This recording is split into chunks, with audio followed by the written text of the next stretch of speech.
waiting. Will you join me? Hello, welcome back to Star Wars. My name is Phil, of course, and welcome back to the show. I'm joined, as usual, by Matt and Robin for a very special Star Wars announcement slate discussion. Good evening, gentlemen. What up? If I ain't seen it, it's new to me.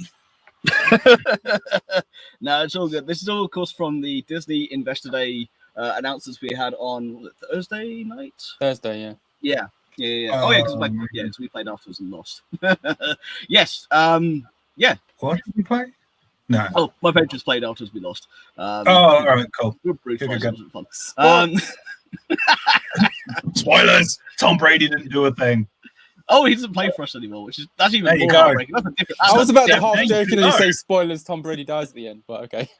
Tom Brady didn't do a thing. Everybody, I was right. Spoilers. Yep. Indeed.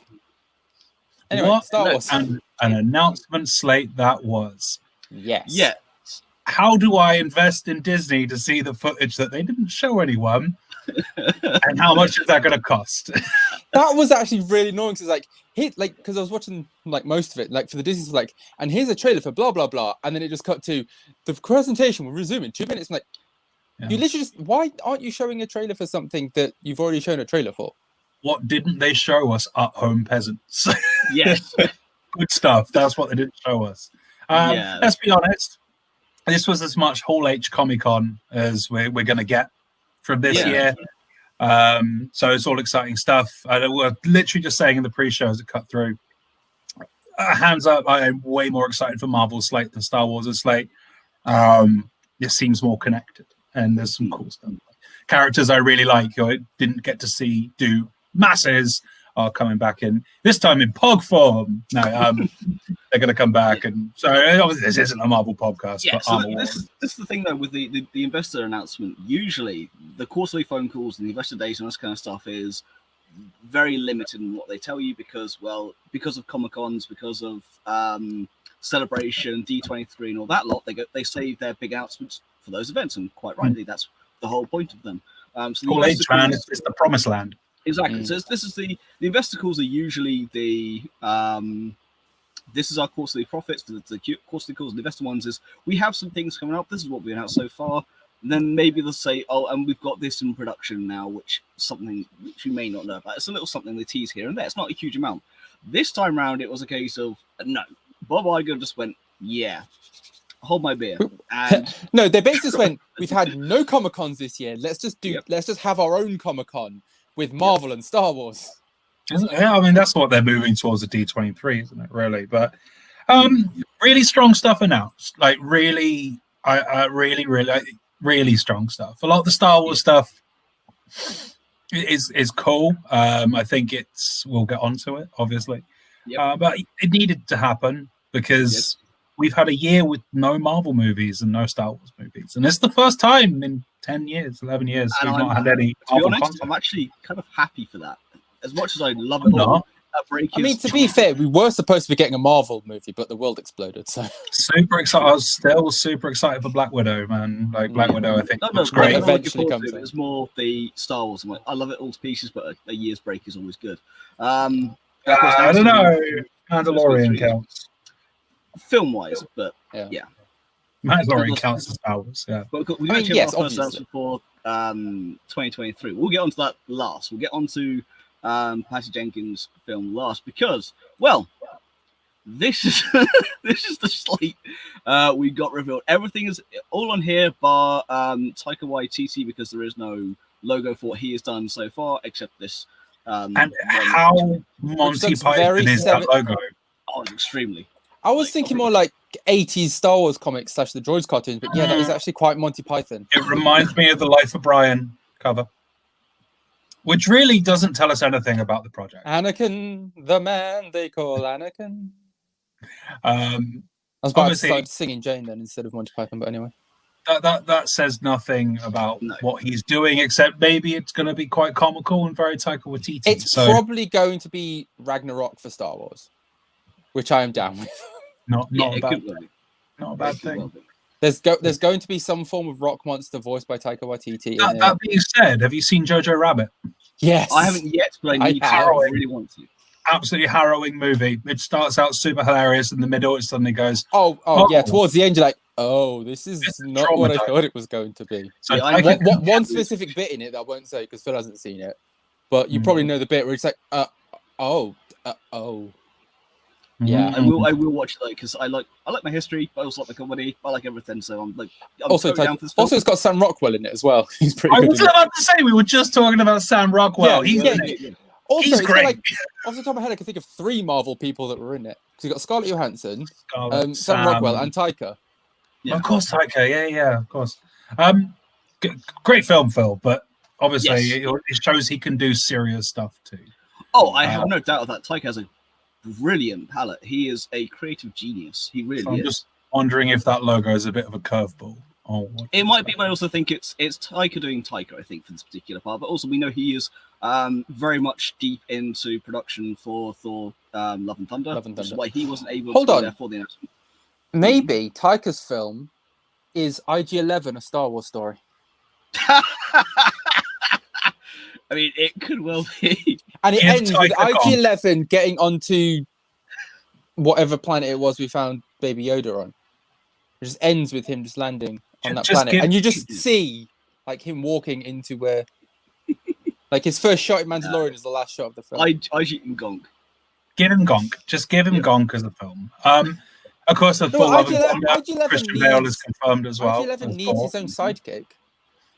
Yeah, Gonk. So he has Gonk. Yeah, Gonk yes, the thing. The rest of the announcements for Marvel and Disney were great. As said, you've got Moana series. I know. I didn't realize that film's musical comedy series. Hell yeah, that film's great. I'm down with that. Tenuous link, Phil. I'm going to build this up so you can bring us into the first slate to talk about. Hopefully, Alan Tudyk is going to reprise his role as the chicken in Moana, as also seen in. Yeah. That was not rehearsed. It all works, people.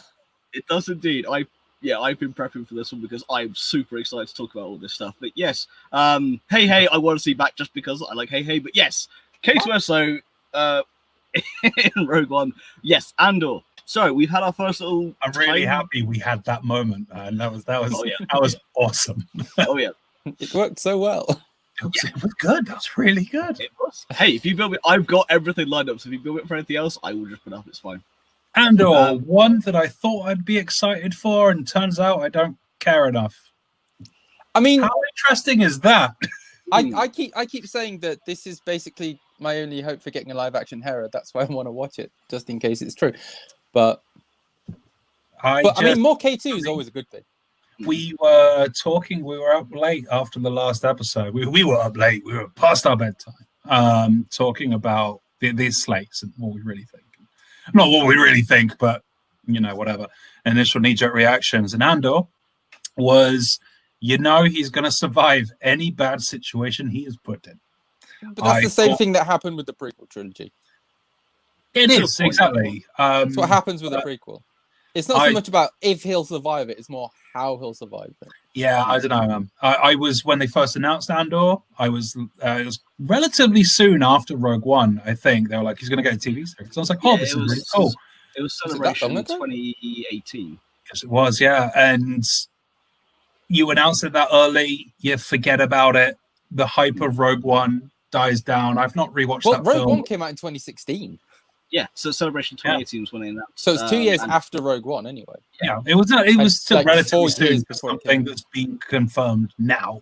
Yeah, and you start on the hype of Rogue One. You're like, these guys are really cool, and then you go from Rogue One, and you have your Clone Wars, and you have your Mandalorian, you have all this other great stuff. Then they suddenly go, here's this name from 4 years ago. For me, I was about to say I've not rewatched Rogue One since I saw it in the cinema. It just feels really weird to me that I cared during Rogue One's phase and era, and now we're 4 years on from this point. I'm just like, oh yeah, that was a thing, because they've not really gone back and touched on Rogue One in this time. No, they haven't hyped it up at all. But so this is the thing. I think it's one of the weaker bits on the slate, but for me doesn't mean I'm not excited for it. I like learning more about the characters, and Cassian himself is one of those characters where don't really like him at the start of the film. You kind of like him by the end of it. I want to be able to like him more. I want to know his plight more, because they didn't really explain it in Rebels or anything else going forward. So I want to know. He said he's been in the fight since he was 6 years old. Okay, tell us that story. It's going to be like Snoopy, isn't it? Charlie Brown and Snoopy. It's going to be him and Katie. I mean, actually, Andor lying on top of X-Wing, just literally the opening credit, just him going, well, this is my life. How did I get here? So you're probably wondering how I got here. The thing I kind of want to say about this episode is that we're not going to like everything. We're not going to agree on everything, but it doesn't matter, because when it's there on TV, it's still going to get watched. We can sit here and go, Andor, I don't care enough about, but when it's on TV, I'm going to watch it. So, to be fair, it's literally in the title of it. It's one of those shows that's kind of like an and/or thing. Yeah, exactly. I'm interested about the logo more than anything they've used. Yeah, because it's a different Rebel Alliance logo. Yeah. They needed to make it look more like an O. I mean, to be fair, the regular Rebel logo already does. Yeah. Doesn't it, Phil? Yes, I mean, it's there. There for a reason. Yeah, no, very much looking forward to it though. I mean, in terms of, I want to know more about the character, but it is out of the, as I said, the massive slate we had announced, which I almost think is too much, but we'll get to that point at the end of it all. It is lower down. It's not the lowest thing on the list for me. I'll get to what I. Do we know if this is going to be? Because obviously you said with Kenobi, it's going to be a one season. Do we know if Andor is going to be like one and done? It's going to be 12 episodes. They haven't said it's going to be one or done yet. So, Right. So it's going to be in 2022. It's basically a prequel featuring Diego Luna's Cassian Andor. It's a spy thriller set amongst the world of Star Wars. Mothma's back. Yeah, so it's helmed by Tony Gilroy, who worked on Rogue One and he wrote the first 4 Bourne films. It is currently in production in London, of course, and the actors at the moment are... he wrote the first 4 what? Bourne films, so Bourne Identity. Oh, not what I thought you said. I thought you said Bond films. Was like, hang on. Also not what I thought Phil said. No, I can imagine what you think I said. No, I said Bourne. As in Jason Bourne. If he wrote the very first 4 of those, then he is probably very old. It was like, he did what? I'm gonna go back and run Rogue One right now. So currently the cast has been rounded out with you got Stellan Skarsgård, you've got Adria Arjona, Fiona Shaw, Denise Go, Kyle Soller, and you've got Genevieve O'Reilly, who of course played. Oh yeah, I forgot that Aunt Petunia was going to be in this. Yes, and it's a 12 episodes. It's the longest single run so far, but they haven't said it's going to be more than one season. I don't think it will be. I think it'll be a one and done. I mean, with like a few of these, kind of, they don't really have like a set end date. Cassian is one of those ones that has a set end date because we know how his story ends. Correct. I mean, it's the same with Kenobi as well, but they can't really go on for that long without just padding a lot of his life, really. Yeah. Now, my initial worry about a lot of this, which has really only just popped in my head now that you're talking about it, is genre clash, right? So we're getting Andor, which is a spy film set in, or spy series, sorry, set in Star Wars. Yep. On the flip side, for Marvel, we're getting Falcon and Winter Soldier, which is arguably a spy series set in Marvel. I mean, we're also getting a dark side spy thrillerish thing later on, but I will come back to this because the Acolyte is what I'm most excited for. So it seems like there's going to be a bit of a genre clash, I think, as in, what flavor would you like your spy in? Yeah, although to be fair, with Andor though, with Cassian from Rogue One, you know he's a spy anyway, so you kind of have that built in. I get that with Winter Soldier is kind of a spy. Exactly, so I can understand. He's more of an assassin than a spy. Yeah, but it's that point of I know what you mean of what flavor would you like your spy to be in, but not all Marvel fans are Star Wars fans, not all Star Wars fans are Marvel fans. I think you'll find. I mean, it's probably a very high crossover percentage. Extremely, but I know a couple. So it's but it's not the point. I know what you genre mean, clashing. Just feels like we're gonna take this genre and produce it in 2 different flavors. Yeah, we're going to produce it in Spain, apart. and we're going to produce it yeah, we're going to produce this in space. We'll produce this on Earth. Now, the time difference is all well and good for now, but if in 3 years' time you don't care about what the release date, they're both going to be there. Yeah, I agree. I think we're going to see some very interesting going on between those two facets of Disney Plus. Just as a side point, really. I agree. Although it says, so for me, this isn't my highest on the list in terms of what I'm looking forward to. However, I'm definitely going to watch it. We'll definitely talk about it.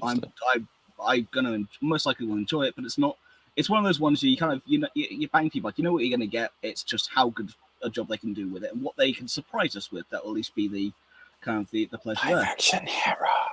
That is a potential. I mean, with no Chopper, they got live action Chopper. I know we've seen Chopper and the Ghost in Rogue One, and Hera got mentioned. If she doesn't turn up in Andor, indeed. However, though, speaking of clashes and speaking of things that are similar, should we talk about spin-offs? Because there are a couple that have been announced. I thought they're all spin-offs.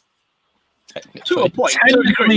Technically, they're all spin-offs. So we're Disney have hit the Lucasfilm pinata and they've picked up whatever's dropped out of it. I saw a great, I think I completely forgot to save it. I saw a great video online earlier. It was like a Disney pitch meeting. He was like, right, we don't have any time. Pitch me what I got. Okay, Cassian Andor. Great. Greenlit. What else have you got? I don't have any time. The Acolyte. Excellent. Greenlit. It's done. So a guy walks in, falls over. What did you drop? All my Marvel comics. Great. They're all greenlit. Go make them.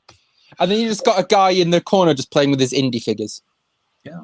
Yep. Absolutely. They should most likely Harrison Ford go, how the hell can I get out of this? I mean, they didn't need to make a fifth one anyway, but I mean, they need to undo the skull. Spin-off Central. Indeed. Right, who wants to set me up for what next?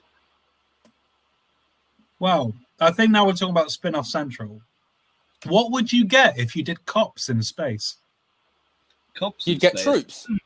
Cops in you'd space. get Rangers. Chips the new in space. Mighty Morphic Star Wars is here. I've actually seen someone who has painted a bunch of stormtroopers in the colours of Power Rangers to that logo. Does not surprise me. So Rangers of the New Republic. Okay, so we've of course been doing our Mando reviews, and we've been enjoying talking about them. And we mentioned, of course, a certain backdoor pilot, which we will talk about after this one. But with Trapper Wolf and Carson, The other guy, Captain Oscar Asian Wilde. dude. Yeah, Captain Asian dude. As I called him the other day. Yep. Captain Carson. Captain Carson, yep. And Cara Dune, we now have Rangers of the New Republic. Now, it's not announced who's in said spin-off just yet, but it is set along the same timeline as The Mandalorian. So you can kind of gather who's going to be in this. I mean, I don't think they're going to be main characters. I think they're going to, like, pop in and out, maybe. Isn't this the one where Chris Evans is voicing Buzz? It could be. Yes.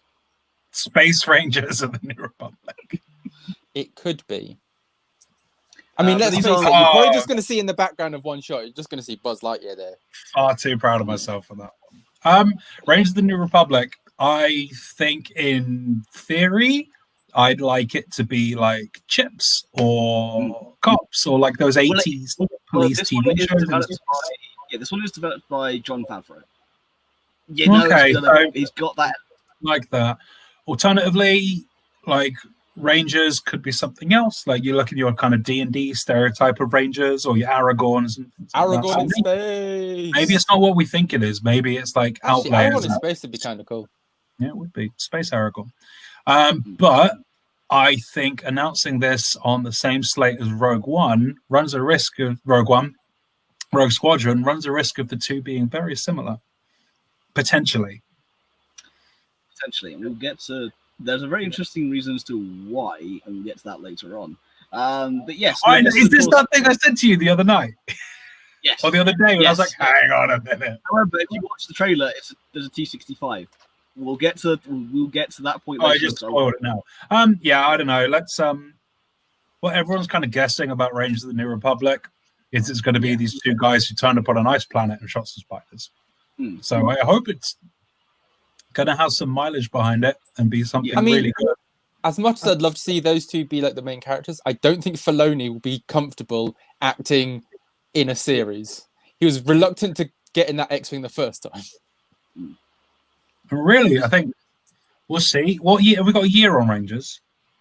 We do, if you give me just a second. I think it's 2023 for Rangers. No, release dates to be announced on both Rangers and Ahsoka, but you can imagine it's going to be 23, 24, something like that. Okay. So let's see what happens with Cara Dune. Because Rangers of the New Republic is probably going to be, Cara Dune, you're going to head up this new... Maybe she gets an opportunity to put her drop shock troopers back. Yeah. That would be cool. Like Halo ODST in the Star Wars universe. Yeah, and there's a bunch of characters I don't think we can see... Oh, no. I was going to say it's Joff Seastriker, but he, spoiler up, of course, dies in Aftermath. But he was again a shocker.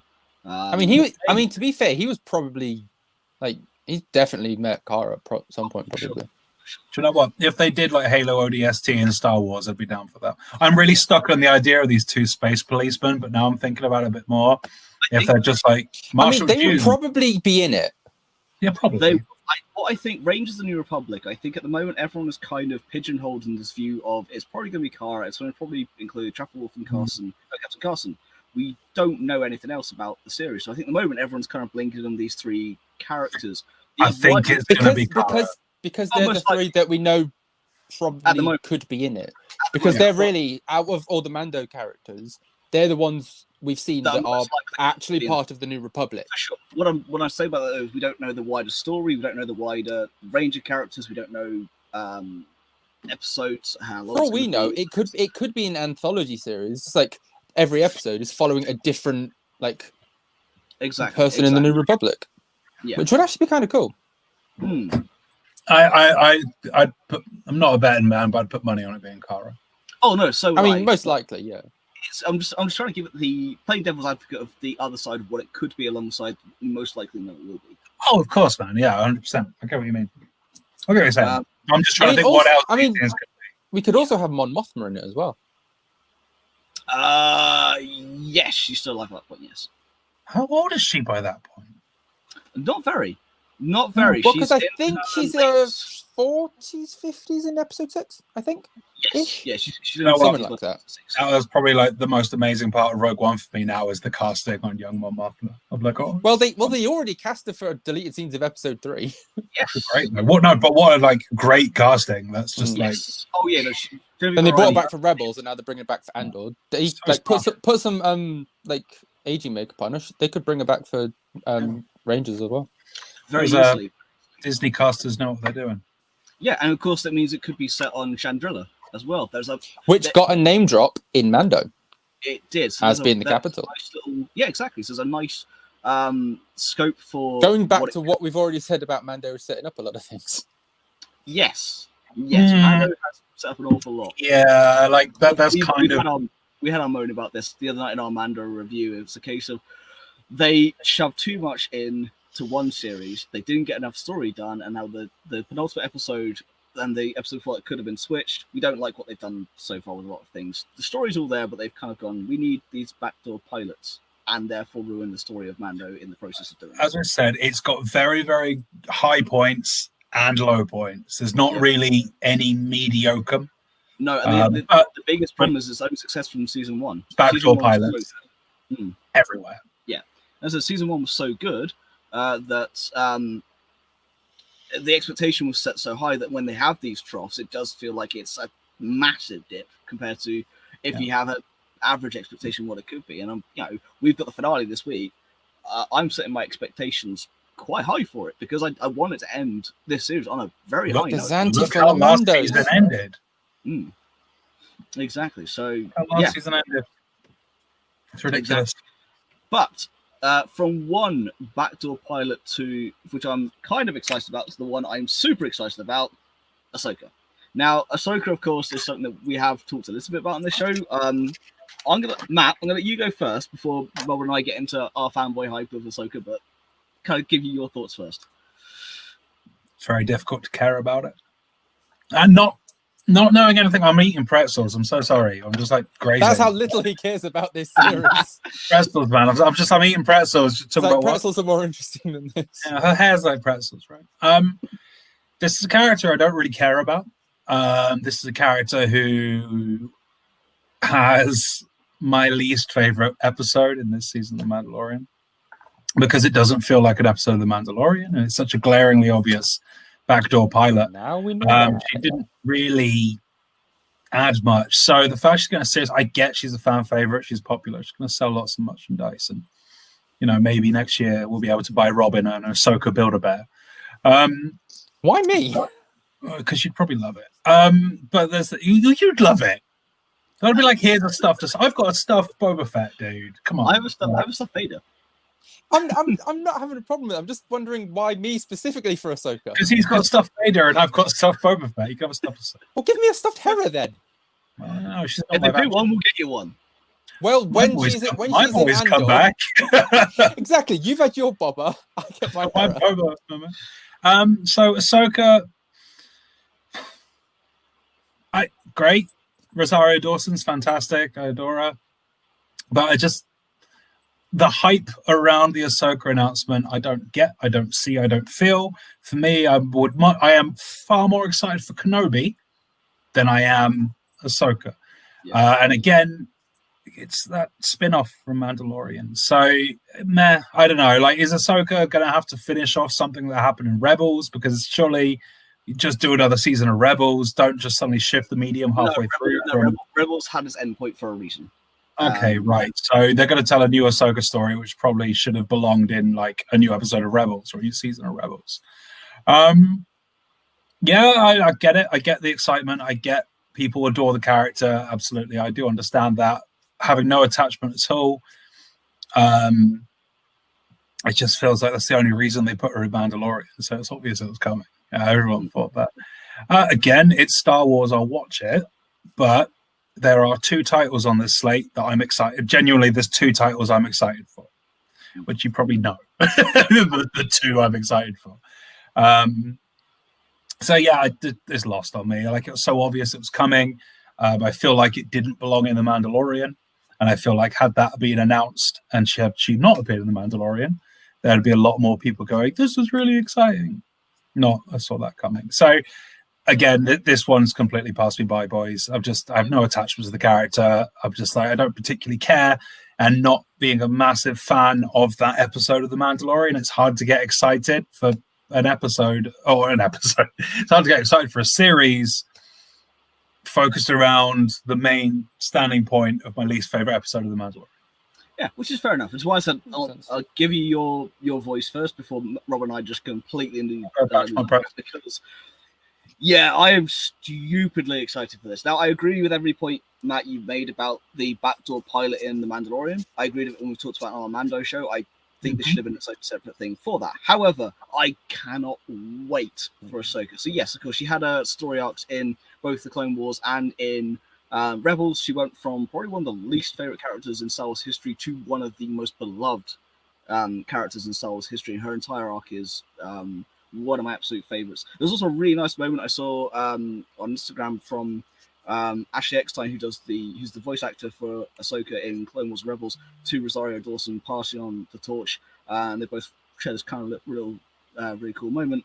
The character, of course, we know probably her arc is going to be the hunt for both Thrawn and Ezra, which of course is alluded to in Mando. But Robin, like, I'm super excited for this one. Because this is where we're going to get our live action Thrawn. This is where we're going to get Pierce Brosnan as Thrawn. Do you know what? There's other characters I would have liked to have seen spun out The Mandalorian over Ahsoka, like Grief Karga or Grief Karga. Grief Karga, isn't that when you've just got some it is bad cows in your shit? That's a shipping business. That's exactly. Grief Karga. But, I would have liked to seen him spun out and built on. So, from a Mando point of view, yes. From a character point of view, So the reason I bring that up is because they've been very upfront. This is set in the timeline of The Mandalorian. Now, I have not been. I wouldn't be saying there are other characters I'd rather that got built on, such as Grief, such as Quill. Man, like Quill would have been cool to learn more about him when he was in the Empire. Wait for IG-11, a Star Wars story by Taika Waititi, because it's going to be in there. But you know what I mean? Quill finding IG-11, rebuilding him. I want to. Damn, I want that film now. I'd like the chance to explore and learn about these characters we've just been introduced to. Ahsoka's been around for a while now, and it's more of a continuation. Which is what we're excited for. I'm not going like this. It's the continuation of that story. But also with Grief, like he can still just keep coming back in Mando. Oh, but I'd like to know. You don't get to where he was with bounty hunters by like applying for an advert in the paper. Yeah, but that's why you've got to read his comic series and the books. Is there one? Which is probably going to happen. No, there isn't. No, it would have been a great there isn't yet. Yes. And also, I want a Maz series, man. I mean, I also... Yes. It was like the most interesting new character in Star Wars. The one female-led character series I would want more than Ahsoka would be Dr. Aphra. And I'm more happy with Dr. Aphra. Because Dr. Aphra is just incredible. I think they're just telling new stories. They're telling new stories, which is great because that's how the medium stays alive. But I would like new stories with new characters. Mandalorian.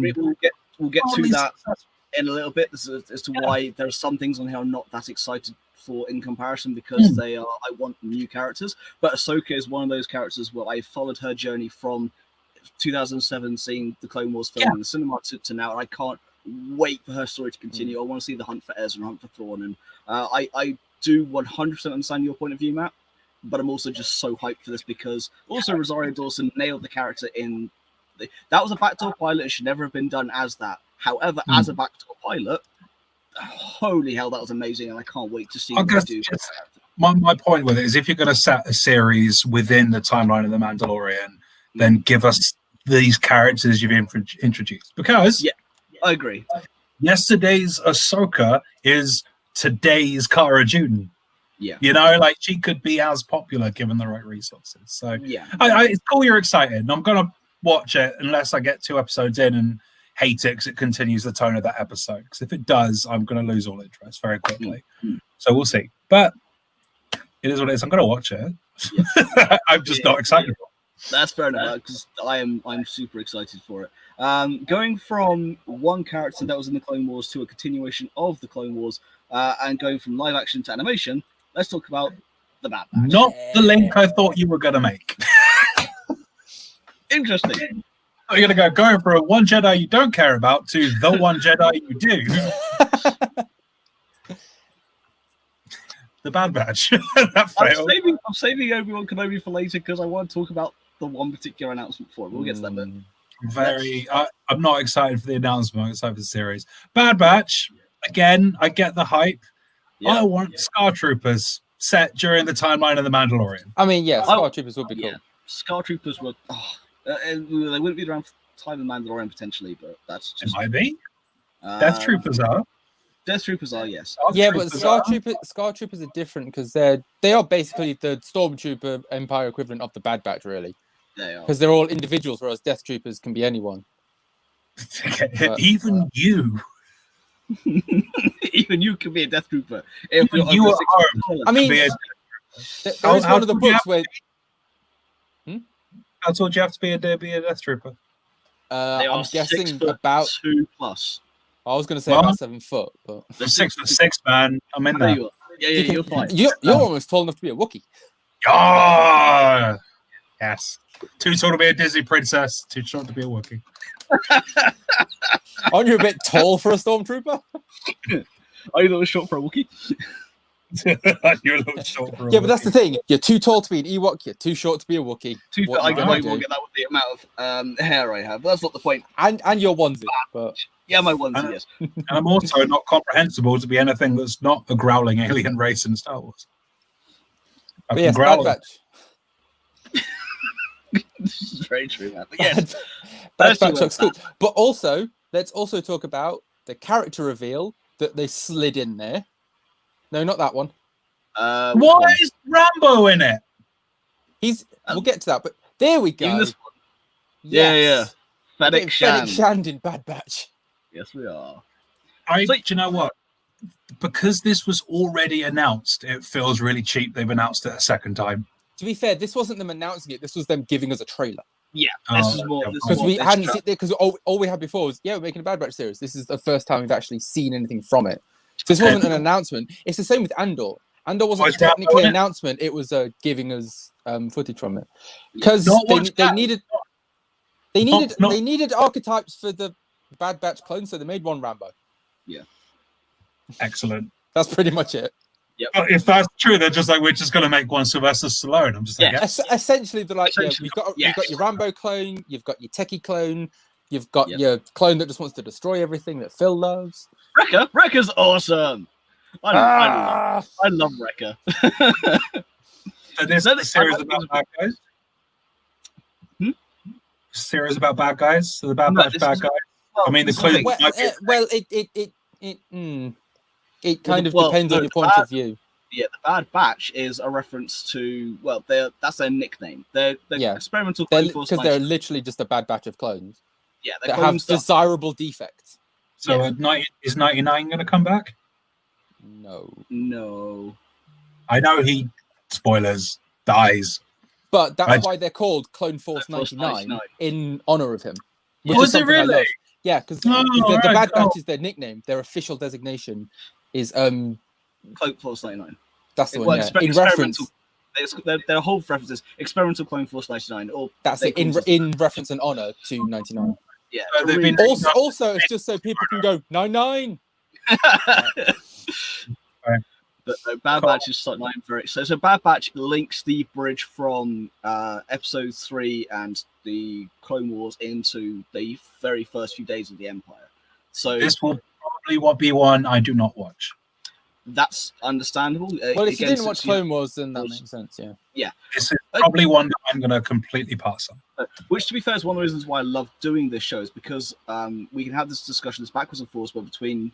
I'm not going to call you filthy casual like some would, but it's more that someone. Oh, I call him that. I know you would. I just don't. You're filthy casual. I sleep in dirt. You can call me what you want. Yeah, I have a giant litter box that I sleep in. That explains a lot. It doesn't do. No. So from the one to the other, from the hardcore to the filthy casual, we have a nice. You just said you weren't going to call him that. Yeah, but why not? It's fine. Yeah. No, Bad Batch I will probably completely gloss over and ignore. Yeah. Whereas I will count down the days until it's on because I can't wait to see more of those characters. It's more of the transition, isn't it? Yes. Yeah, March 2021, as far as I can remember. Oh, cool. So when you guys are watching Bad Batch. So yeah, we'll be watching Bad Batch. We'll be watching Falcon and the Winter Soldier. Yeah. I'm happy. And I'll just be switching between the two. I'll be like, this week in Bad Batch, you'll never guess what Sam Wilson did. Was that Baron Zemo? Yes, it actually was. Yes, it was. I know. It's great. Literally is. Star Wars 2021 is going to get very confusing. Yeah, you have Zemo walking in. We have Tarkin walking in. Sure. I mean, to be fair, me and Phil will be watching both of them anyway. But I'm sure. Oh, yes, absolutely. I said remember that bit in Bad Batch where the Winter Soldier punched that clone in the head? As I said earlier, there are fans where it doesn't cross over. Here, very much no. It crosses over by a massive margin. We'll be watching all of them. March 2021. I just want to say at this point, just to have something to say in this segment, Falcon and Winter Soldier looks really high budget. That trailer that's because money. They did say this is an 8-part movie. Yeah, that's money. I watched that trailer with just delight and joy. I mean, to be fair, that bit where Falcon's just flying through the canyon, the first time I watched it, I did just say to myself, welcome to Earth, because it looked very Independence Day. Yes. Anyway, that's all I have to say on that. In the March segment. Yes, we're getting animated Fennec Shand. Yes, I reckon during, just before they started filming season 1 of Mando, I reckon Filoni went to Ming-Na Wen saying, right, we want you to be in this. The first episode you're going to be in, we're going to kill you. But don't worry, because you're coming back and you're also going to be in this animated show and in this and this. That's how he sold it, the fact that, look, you're going to die, but you're not going to die. Yeah, you're going to be shot, but it's not fatal. Yeah. And it's still taking still my least favorite episode of Mando so far, though, is the Gunslinger. I don't like Diet Han. I don't like all the Force references. But it gave us Fennec Shand. So. It did. But Who's they awesome. wasted her. That's the problem. There's still my least favorite episode so far. But out of 15 episodes we've seen so far, for one episode to be that bum compared to the rest of it, I'm like, it's fine. It's still good. We're getting an animated form now. Like you said earlier, now in POG form, it's Fenny Shand, now in animated form. Exactly. And I don't know how again, she fits to be in. fair, they go back to Rangers of the New Republic. I do hope we kind of see her in that as well. I'd like to see more of Well, them. I just want more of her and Cara June together. Indeed. So what's your Mandalorian doing today? For sure. However, though, all right, going from one Jedi that Matt doesn't care about to one he does care about, let's talk about Obi-Wan Kenobi. Oh no, bro! I love the fact the eye is his lightsaber, though. That's a nice look. At the end, yeah. it is. Also, the video reveal for this is it just forms out of sand.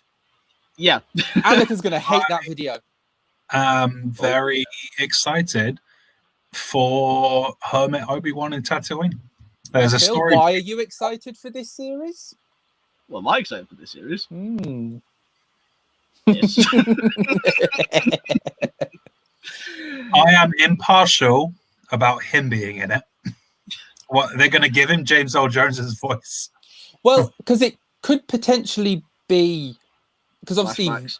yeah, because Anakin, Obi-Wan, presumably at this point, might not know that Anakin became like all suited up.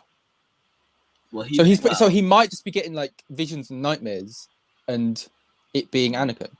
Hmm. Also, I've seen someone like say and like theorize that we could be getting flashbacks to Clone Wars, and we see them in like their Clone Wars get-ups, but in live action. Could be. I'm I'm Clone Troopers. I contents have been updated. Congratulations on your update. every time I say Kenobi, like for some reason Bixby starts going off. It's really weird. I think it's renamed itself. Sam Witwer. Yeah, I really like Obi-Wan as a character. It's like one of the Jedi I really, really like. There's a great story to be told here. I think this is a one and done series. Is that right? As far as we know, yes. I think it's announced. And it's set 10 years after episode 3, isn't it? So he's going to be Desert Hermit. Hopefully, we'll see like that sideshow mythos figure they did of Hermit Obi-Wan, which was beautiful. The costuming was nice for that. I'm excited for Kenobi. I think there's a very important story to be told. And unlike Ahsoka and Andor, this is one of those ones where I feel like there is a very important story to be told here. Yeah. That adds to the flavor of the entire 9-film saga, as opposed to, but this kind of happened at the same time. Yeah.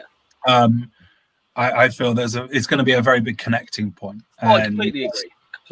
Ewan McGregor's fantastic as well. I adore Ewan McGregor. He was quoted as saying that in this little sizzle reel that we got to see compared to the one they got to see, that his reunion with Hayden Christensen was the most beautiful thing of all.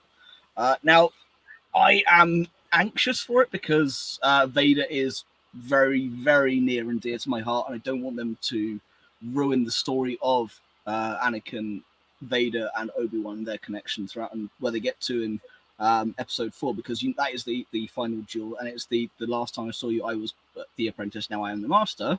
That's why it's probably just going to be Obi-Wan having dreams. Yeah, because I'm trying to think right now. I do think it could be a series of near misses of Vader hunting down Kenobi and getting in the place. Or it could be like Obi-Wan's having a nightmare of like what could have happened on Mustafar of him losing. I'm kind of with Robin on this. I mean, realistic. I'm even doing the Obi-Wan. Oh yes, that one. Yeah. I'm kind of with Robin because I think the worry I have is how many times is Vader going to go to Tatooine in between the end of Revenge of the Sith and start of A New Hope? Is it, this week Vader came back again? Right? I doubt we're going to see suited and booted Vader step foot on Tatooine. I don't even think we're going to see much of suited and booted Vader. We don't even get that in. We do get in the Darth Vader comics, but it's a very limited. Yeah. Bit. Yeah, and but that's after episode 4, isn't it? Episode 4, yeah. Well, that's when he finds out about Luke. It's like, wait, I need to go back to Tatooine. What the hell's been going on here? I'm really hoping for we'll get some hot cartel action in this. I want to see Obi-Wan dealing with the hot cartel, maybe some Watto Yeah, I'd like that as well, and some of those more colourful characters from Tatooine who we know are there but don't really. We see the return of Sebulba. That would be cool. I'd like that. I'd like some of these more colourful, and I'm really hoping that the big reveal they've not done is that Liam Neeson's in it. I think that. I mean, I reckon we're gonna get at least his voice. What about Boba Fett? No, he's not going to be. Where? You know, I hope that I don't put Boba in it. I don't want Boba to be the standby. We need to put a character in this guy. To be fair, putting Boba Fett in the Obi-Wan series will be over-egging it a little bit, considering he's now in Mando and he doesn't really have anything to do with Obi-Wan. Just let me have Obi-Wan living a nice life, plagued by PTSD nightmares, before he goes to the Jawa market. Yeah. Before he has to save the Lars homestead from Tusken To be Raiders. fair, there's one bit I want to see in this series. I just want to see Obi-Wan looking at a mirror and just going, "You're very handsome. I'm very handsome. You're a hit with the ladies. I'm a hit with the ladies." You know, I'd like to see some. You don't want to go home and rethink your life. Some Viet Cong style guerrilla tactics and how he learns the crate dragon howl and stormtroopers and stuff. So the last time we saw Obi-Wan in the prequel era was, of course, when Yoda sent him off to look after. The last time we see him was him literally dropping him off and walking away. But also, I have training for you, which is someone who's him contacting Qui-Gon. Yeah. Exactly, come back to that. I would like to see Liam Neeson come back because we do see him in Clone Wars. Well, hear him in Clone Wars. As a spirit. Well, we see him as well. We do, but that's slightly different. For the I know it is. And I was going to mention that because Qui-Gon didn't actually finish the training to become an actual ghost. No, but you do. So that's what I'm saying. I don't think we'll see him. But you will hear him. We'll probably hear him. Yeah. And I would love to see. I would love to see that. I also have a hope we'll see Yoda in it as long distance Jedi communication. Like, yo, man, how's your hiding out going? Yeah. Yo, what's up? How's your Dagobah quarantine? Oh God, they're gonna be force timing, aren't they? It's gonna be like Kylo and Rey. They're gonna be force timing. Yeah. I'd like that. So you just have Yoda sat there on Tatooine, not really being there. How are you today? I'd like to see Obi-Wan. It's gonna sound hot, like really, really like meh, but I'd like to see Obi-Wan not living a lonely existence. Yep. I'd like to see him going about a day-to-day in Tatooine, even for an episode. Like, I'm going to go down the market. There's Watto, and Watto could be like, "Hey, I remember you." Watto never met him. I remember Obi-Wan. Whatever. Because Obi-Wan never stepped foot off the ship in episode 1. But I'd like to see some of the more colourful denizens on Tatooine. And to be fair, barring with Jawas, man. I can't remember which book it was in. There was a book where at the end you do see, like Obi-Wan, he's basically just sat in a cafe. Yeah. It's like a young Luke goes past. You could just like see, sat in a cafe watching. You can see a few of the other bounty hunters you don't really get to connect with much. There is scope for it. It definitely is. Why specifically Aura Singh? Is it just because we saw her in episode 1 on Tatooine? Probably. Yeah. Yeah. Okay. What I'm hoping is we'll see some sort of descent from the great Obi-Wan General Kenobi into crazy old Ben from the hills. Yeah. And I reckon there's going to be a bit where it's like a bunch of kids playing around. They kick their space football into his yard, and he just stabs it with his lightsaber. Saying, "You kids, get off my sand." But I'm really hoping for this descent of this character from this great upstanding general into this disheveled old man who hides in the hills and makes dragon noises. So, to be fair, he's been on Tatooine but 19 years, at least 19 years by the time we see him. So, you know, the sand has got to him. That's what I'm really hoping for in this series. Is Hayden Christensen coming back is great, but I'd like to know more of just this mundane life he has to live now to protect Luke. And we're definitely probably going to see a young Luke as well. Oh, yeah. Like a child Luke. I mean, I think he's a bit too old to be playing like a 5-year-old Luke. But no, he'd be 10 years old, actually, wouldn't he? Because something happens to make, like, Owen and Beru not like him as well. Because he accepts it quickly. Yeah, but I think it's more to do with, obviously, Obi-Wan has a link to Anakin and what happened with Anakin. So it might be more like... them just like saying, yeah, we know what your friend did. We don't want to have anything to do with you. We're It just would be going to nice though treat if this you kid caught right. up with him like in a market somewhere of him asking after Yeah. Luke things. Just I as a want little- to see them have a falling out and Yeah. just be like, I agree. you're not delivering Tatooine Deliveroo to us ever again, because he's Yeah. going to get a job doing Deliveroo or something. Yeah. Yeah, I'd like there's these little bits that are explained really well in New Hope. Well, aren't explained at all, but would be cool to see, like them falling out and all this. So I'm really excited. Yeah, because there was in one of the comics, you did have, like, I think Tusken Raiders attacked them. Yeah. And Obi-Wan stopped them from, like, he basically saved Uncle Owen and Luke. And So Owen was one like, thing what the hell are you doing? Leave us alone. So the way I'd like the series to end would be Obi-Wan finishing up his book that Luke finds in the comics.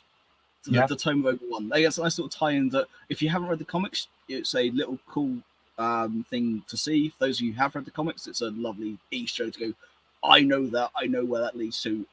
I know how Luke then gets more of his training, more of his journey. So Luke and Obi-Wan are Bilbo and Frodo. Yes. I'm going to go to Tatooine and finish my book. Yes. So basically, what you want is the beginning of the Hobbit. Yes. In a hole in the desert lived a Jedi. Yes. And everybody know Obi. Yeah. Obi-Wan. Yep. The bravest little Jedi of them all. There and back again, a Jedi tale. Yeah. I'd watch it. That's the That's problem. what I want. That's what No, it's just going to be, hello there. A Jedi tale. Obi-Wan Kenobi. Yeah, Kenobi's one I think has a lot. Some of these I feel like the scope's quite limited for what they can bring to the overall canon. Kenobi's one I feel can just fill gaps quite nicely. Yep. If it's handled right. Indeed. Although I do wonder like how long. So obviously, we know it's a limited series. But like what the time frame is going to be of the series. We know it starts 10 years after episode 3. Yep. But then that kind of gives us 9 years between that Also, and don't when have we an next see episode number, so we don't know how many. They say it's it's only one season, but it's actually like 72 episodes. Yeah, we haven't got an episode count. I do think it'll be along the between 8 and 12. I think So Yeah, 10.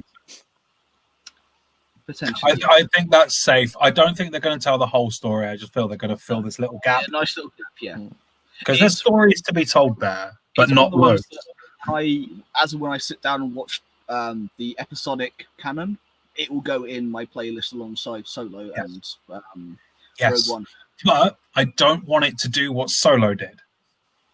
No, But we already Solo- know Obi-Wan's name, so some random dude in the desert won't give him his name. So it's fine. Solo gave a backstory to unnecessary things, and it was fun. I loved Solo personally. I thought it was fun. I thought it was great. It was nice to see things happening. I want Kenobi to pad out the Luke story and to pad out that area of the galaxy. Agree. And going from Solo, let's go and talk about something. Matt, you and I know Rob and I were doing this, but you and I were talking a lot about this. To Lando. This is the one I am very excited. Hello, what have we here?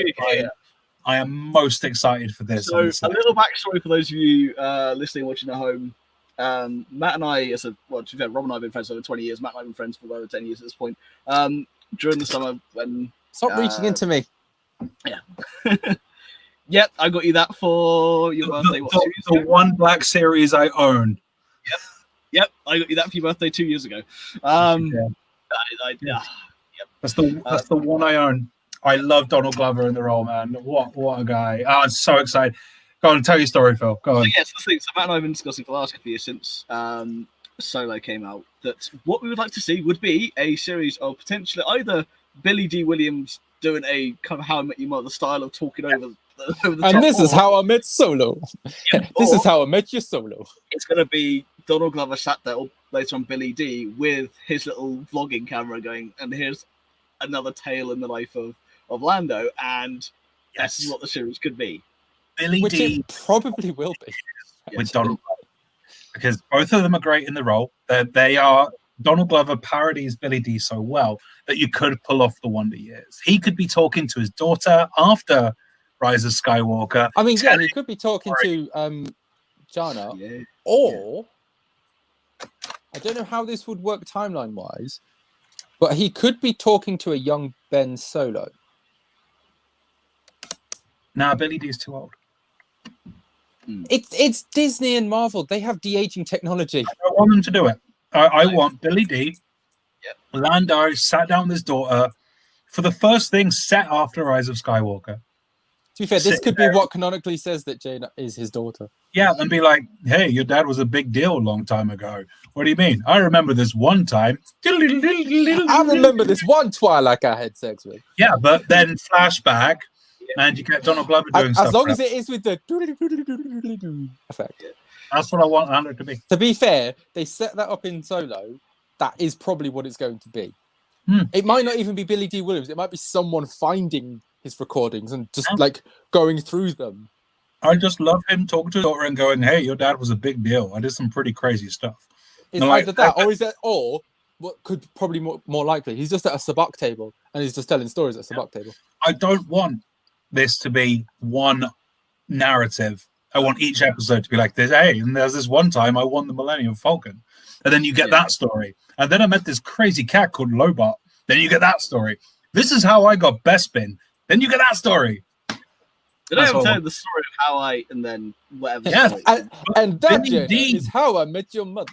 Yeah, but Billy D introducing the episode like in How I Met Your Mother, then Glover acting it out. That's just, it doesn't need to be one big story.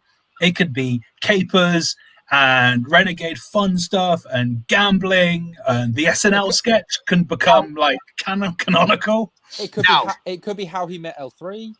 Also, it could be, I don't want to do the more back to pilots, but also, so I met this one crazy cat called Hondo Onaka, and then Hondo stories, because we could get live action Hondo. I didn't even think about we could get live action Hondo. Hey, there's this one time I met this chick called Mars. Yeah. I mean, let's face it, Maz probably will be in it. Oh, yeah. So this is the one I'm most excited for, because I think out of all of the titles on this slate, this is the one that just screams the word fun at me. Yes. None of the others say fun. Lando's, it's almost like Lando is synonymous with a good time. Yes. And I mean, think how can he not be? You literally, the first time you see him, he's literally hitting on Leia. Wait, if you get to choose one person to go out on a night drinking with, in anyone from Star Wars, you choose Lando because you know you're going to have a good time. Also, it's not going to be one night. It's going to be like 2 months that never stop. Yep. So even the typesetting on the title card is the same as the Marvel comic. Yeah. Which in itself was great. Oh, we got to go steal a ship. Oh, it belongs to Palpatine. This just and then it ends with like how he ended up where we see him in Solo. Yeah. This seems like a lot of fun to me. So again, an episode of this I can see happening is like it's going to be whatever, and then it ends with him as we see him at the end of Solo. It's like the episode just ends with Solo walking in. An episode or this, it's Solo walking in, and then with we actually see this. Yeah, totally could see Taika doing it. Phil, you did a very excited. Well, yes, Taika doing a Lando episode. Taika doing an episode of Lando. Speaking of fun, speaking of Lando being Lando, we could also have Solo being retold, but from Lando's perspective, they're going a different way of. You know, I was really the hero of the day. I was really the one. I mean, I just let this Solo guy think that he was the big deal, but it was all me, baby. I let it happen. I love the most about this discussion throughout this whole episode of Star Wars. This is the one moment the three of us have been super animated and laughing. This series I think is just it's the first time we've all properly agreed on something. That's probably why. Lando is going to be a good time. I know Lando is going to be a good time. Oh, you know Lando's going to be a good time. You know.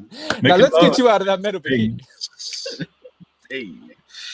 I mean, that was Boba and Robot Chicken, but I'll forgive you. Watch the antenna, baby. Hey, I'm making the references now. Come on. Yeah, you get it. And it's this deal's getting worse all the time. And I want you to ride around on this unicycle. This deal is actually pretty good. It's pretty good. I'll take it from here. Yeah, this is the one I feel like it's going to be fun. What a character. He deserves a series, and I really hope it's just episodic as opposed to this is what I can see being an anthology series. Yeah, I don't want it to be like, and here's a big bad guy. Like, no, man, I want to know how he met L3, and I want to know how he got the Falcon in the first place. And that's how I got a random pineapple. Yeah, something like that. He has that awesome costume at the end of like Solo as well. It's like a Hawaiian shirt in space. Yeah. So yeah, man, this is the one But I think there might be just like a through line through the whole thing of him getting a new cape in every episode. I want him to have a different outfit in every episode. He will, but just getting a new cape, and you just see him putting it in his new wardrobe. This is what I hope they get lots of different directors for it, like with Mandalorian, just to tell these different stories. I think it'll be a lot of fun. This is my top pick. If I was just be given, you're allowed to pick one of these to watch, it will be Lando every time. And because it's just going to be a good time. Indeed. So let's go from one we all can agree on that we are looking forward to probably one we all agree on looking forward to in Star Wars. What are you talking about? This is the one I'm looking forward to most. Which one is it? I didn't see the title card. Droid Story. How could you not want more of C-3PO? Very easily. I've had enough of 3PO. Yeah. That's to be fair, this kind of sounds like they're trying to just reboot the Droids TV series. Yeah. Oh, we lost Matt. That's how bad it is. We've lost Matt.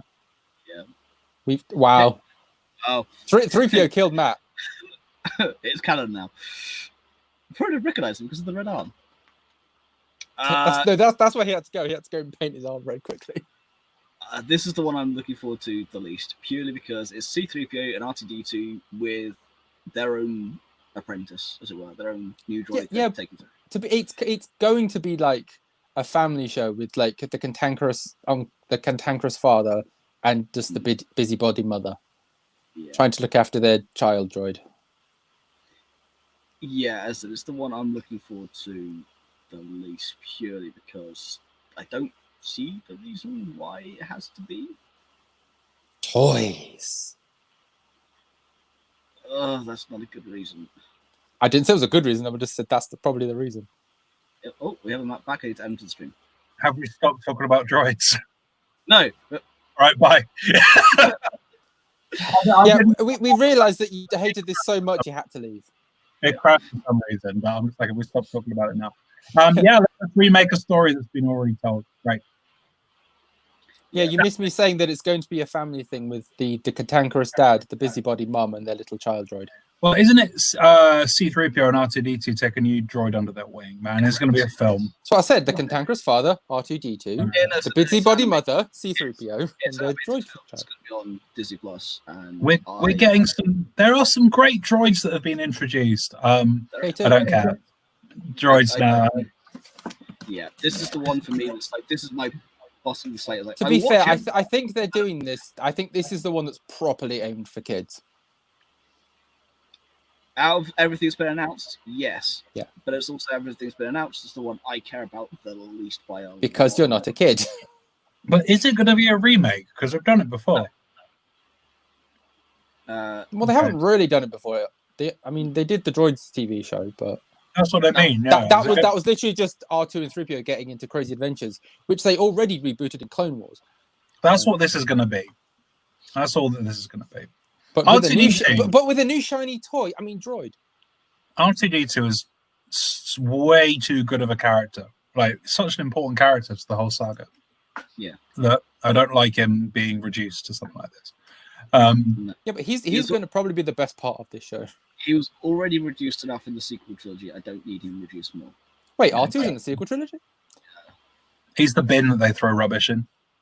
I just forget. Droids, meh. Yeah. It's merchandising. Again, this could have been Boba Fett, or this could have been Maz Kanata, or this could have been. It's not Afro. This could have been something. Good. I kind of wouldn't be surprised something good. I could have been something. I could have been a contender. Phil was just, I just could have been something good. I'm like, all right. I was giving suggestions, but all right, Pun. No, it could be good. It could be good, but you're gonna watch it. This is like backdoor pilot for Gonk, a Star Wars story. That's who they're taking under their wing. They're taking under the Gonk that then becomes IG-11's sidekick in IG-11, a Star Wars story. To be fair, if you want to watch Gonk, a Star Wars story, you watch season 3 of Rebels, where you get introduced to Ketsu, because then you have Gonk, a Star Wars story, because the whole thing's about power droid that holds secrets. You do. No one suspects it because it's a power droid. Yeah, nobody suspects the Gonk droid.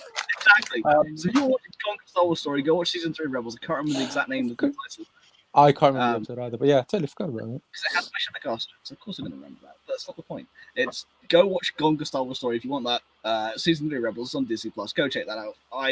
This is the one on the slate. I was like, okay, sure, I'll watch it, but I'm not excited for it. Phil, what if the droid's AP5? Oh dear Lord, no. Dear Lord, God, no! Can it not be AP5? What if it's AP5? This may be another one that I just gloss over and just don't bother with, to be honest. Like, if watching the Lego Star Wars Holiday Special has taught me anything, it's that I don't have to like all of Star Wars. Oh, because it's got Star Wars attached to it. It doesn't mean I have to think it's great. So I think Bad Batch and Droids are just going to be two thus far. Maybe Andor. I'll give Andor a go, and I'll give Ahsoka a go, but definitely Bad Batch and Droids I'm going to gloss over. So what I'm getting from this is you hate animation. No, because I'm super excited for Marvel's What If. So am I, but that's a different... It is a... No, I get It's what you're not, doing. though. It's not. Can you now lead us into the next title card that says why it's not a different thing, Clash of Genres? Which one was that one? Hang on a second. Because I'm like, I have all of this to go through. Bottom left. Visions, man. Visions. Yes. Let's talk about that. Yeah, from one division to a different kind of vision. Very excited for this because Yes. Marvel are going to have What If, and Visions is anime, isn't it? It's anime. Man. Now so the little precursor that people may not be aware of is for the last 2 years, Lucasfilm Style has been working very closely with a manga studio, and they've released the first 2 seasons of Rebels as manga. I haven't They've done Rebels as well. That's all they've done. They've done Because they've done Star Lost Wars. Stars, they've done Leia, Princess of Alderaan, and they've done The Legends of Luke Skywalker. Are they I the didn't even same know they'd done people- Rebels. Are they the same people that did the X-Wing versus TIE Fighter? No, that was a fan film. Because that was magnificent. Yeah. Don't you mean magnificent? Sorry. Yeah, that didn't even. That wasn't even good. I know that was terrible. I hang my head in shame. Vision, because that X-Wing TIE Fighter thing was wonderful. And Visions, I'm hoping, is going to give us more of that. Yeah, no. Star Vision- Wars told through for a culturally significant and different eye lens, I'm all for. Yes. Really, how will this look through that Eastern kind of perspective? Considering so much of this is rooted in those old samurai and all this kind of stuff. So yeah, I think it's this cool. one, now some of the other ones we don't know the exact release date. This one has been slated for 2021. So alongside Marvel's What If. Yeah. Yeah, so this is, I think it's an interesting point. After Robin was just like, you just hate animation. No, I like good animation, and I hate Clone Wars and C-3PO. Rebels are good animation. What is? Clone Rebels Wars and and Clone Rebels, they are good animation. Yeah, no, I just couldn't get into them though. But Which is fair enough. This is it's a different point of animation style versus content. This It is literally a different point of view. Yeah, this is both new content and new perspective. We don't know anything about the series other than they are working with the world's best anime studios. That's all. do you know what I'm hoping it is? Is like the Animatrix. I haven't seen that, so As you know, It's the basically- Matrix trilogy, which has aged really badly now. After the second one, Robin, after Reloaded, It was Was either it before or after it. I can't remember. they It was released. around about the time of Reloaded. Yeah.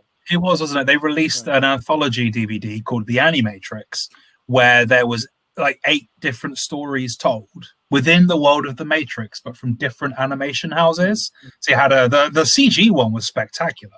Remembering it now, that was great. And you had a traditional manga one. Then you had one that was mixed CG and art style. So they just went to The 8 Animatrix is different. really good. Animatrix was fantastic. They went to these. If Visions is anything like that, that'd be actually pretty damn good. That's what I'm thinking it could be. Yeah. So basically, Phil, they turned around to these 8 different artists and went, tell a story in the Matrix universe, and we're going to put it. And they've done a similar thing with Batman Gotham Knight as yes, well. I have that. That's pretty good. Yeah. That's good, yeah, where they just go to a bunch of different artists and go, Yeah, because that was set in the Nolan universe, isn't it? Yeah, so I haven't seen the Animatrix, but I now remember it being a thing. I haven't seen it, Yeah. but I know what you're talking about. It's triggered that memory in my mind of what it is, Yeah. not me watching it. However, to go back to what you talked about with the fan film in terms of the TIE Fighter one, which was just fantastic. In fact, we made up parts of it for my Firecast stream. Our first series of all the arts we gave away were from that particular series. I think Robin got a bunch of them as well. I think I got all of them. Yeah, I gave you a complete set because there's only a limited amount of them. But not the point. Yeah, this is one I'm looking forward to because I don't know anything about it. Yeah, if it's going to be like the Animatrix, mate, where just imagine that they turn around to 8 prolific. I mean, look at Spider-Verse. That is money thrown at animation, and that is groundbreaking. So just imagine Disney money to 8 different artists and go tell a story in the Star Wars universe. On that point, so on the Disney money point of view, Disney Plus is going up in price by £2 per month, but they are throwing $8.3 billion at all these new ventures. I mean, you look at like Loki trailer and stuff like that. It's big money. We were talking about this after our show last week. So we were talking about how this could be the death of cinema in terms of the traditional theatrical release. It's not something that we're potentially excited for. I love going to cinema as part of it's what got me to do what I do. It's a driver, man. It's a routine or ritualistic type of thing. It's rooted in human culture now for the last 100 years. It's a big absolutely thing. It's culturally significant, man. It really is. So whether it will be the death of cinema or not, we'll get to see. But I think it will. It will. This alongside HBO Max. Yeah. So $8.3 billion into the Marvel, Disney, Lucasfilm, and other properties they own. Series, including because against Fox, like the Alien live action show, which I'm like, cool, totally down for that. Deadpool, we know, is getting something as well. Totally down for that. There's a lot of things that I am down for in terms of what Disney announced, not just with Lucasfilm, but with their other slates. But I did pay attention to the fiscal announcements as well, just because I'm interested in how they're going about doing it and where the money is going and why. But this is one of the ones, as I said, come back to this with Visions, this is one of the ones I'm excited for because I don't know anything about it. Everything else on the slate, I know something about to a point. I either know a lot about or I know a little about. This is the one they announced nothing for, except it's coming out in 2021. They're going to a bunch of different anime studios. They didn't even announce how many. It was just, we are going to some of the world's greatest. Done. So, I mean, this is coming from Disney, who basically invented the animated feature. They definitely defined it. They basically invented it. You look at things like Spider-Verse and things like that.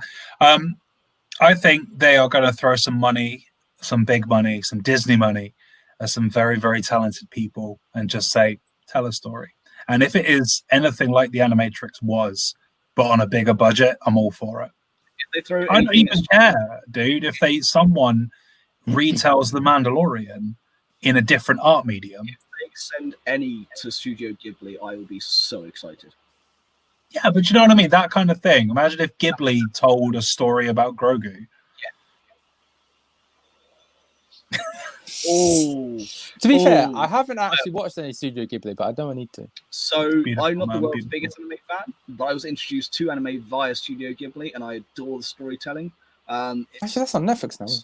The entire Ghibli catalogue is on Netflix. So. They are extremely well written. They are extremely well produced. The stories are heartbreaking, man. Like, heartbreaking. I can't remember the title of the one set in World War II. Porco Rosso. Maybe it's the one where the two kids look after each other and the brother dies because he lets his sister die because he. It might be Porco Rosso. I'm now not sure. I mean, I think I've seen a poster for that with someone in a biplane. So that's Porco Rosso, man. Yeah. It is harrowing. The stories are very, very well told, and yeah. I'm totally Spirited Away, Robin. We'll just watch that. That film's beautiful. That is a fantastic film. Spirited Away is stunning. Going from, again, something I don't know anything about to something I know a little about, but so hyped for, The Acolyte. Now, this is something that we were talking about this in our show afterwards.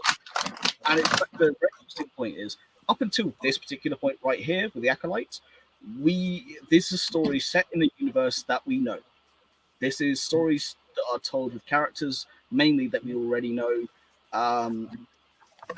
We'd want new ideas, want fresh ideas. Star Wars and other Marvel included, anyone has a habit of going back and retreading old wars, which is fine to a point. There's some really cool stories we want to know. The Acolyte is set in the High Republic. So we have the books coming out in the beginning of 2021. We have the comics again starting in January 21 with both IDW and Marvel. You've got In Demand doing a magazine as well. You've got a High Republic's having money pumped into it for good reason. This is the first show or first film basically announced.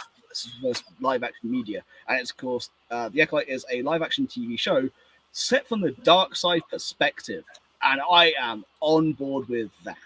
It's going to be basically Rise of the Sith, isn't it? Yes. This is set on the rise of the dark side of the Force, the fall of the High Republic. And so is it going to explain Exegol, do you think?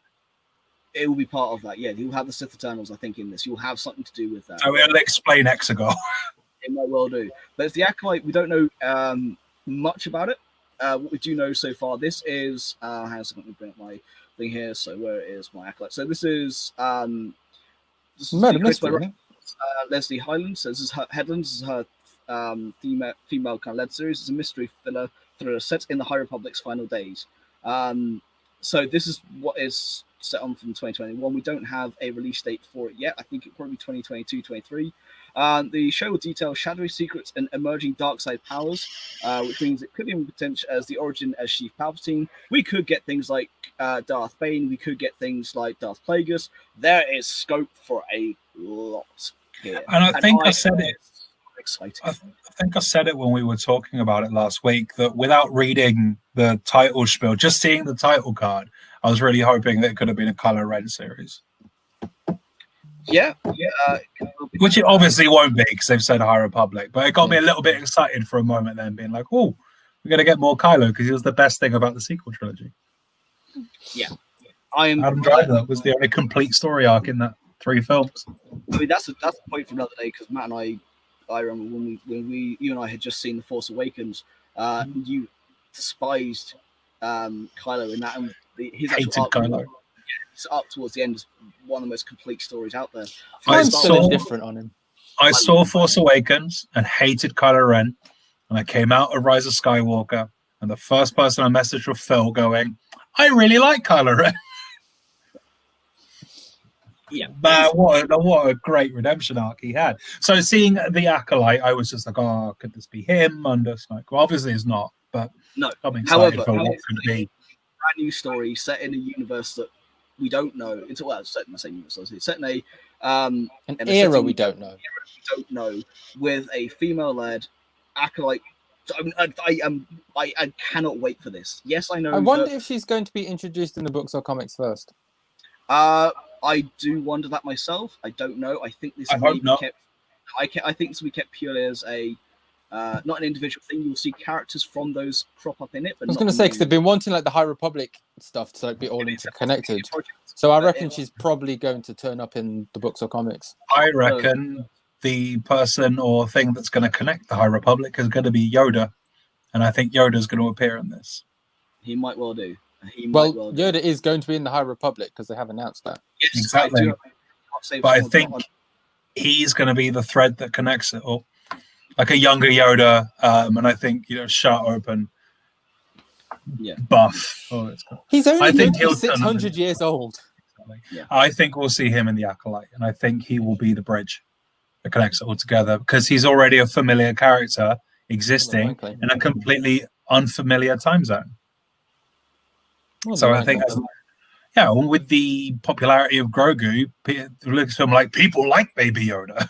Let's see if they who's like Grogu. He's Baby Yoda. Yeah, let's see if they like younger Yoda. So I can see it. I can see him being a real linchpin. And in fact, I think once in 5-10 years' time, when you have the complete picture, the only consistent is going to be Yoda. I think he'll be the only consistency in Star Wars. And this is the whole thing. You go back to Return of the Jedi. It's like, I've been training Jedi for 800 years. Yep. Scope.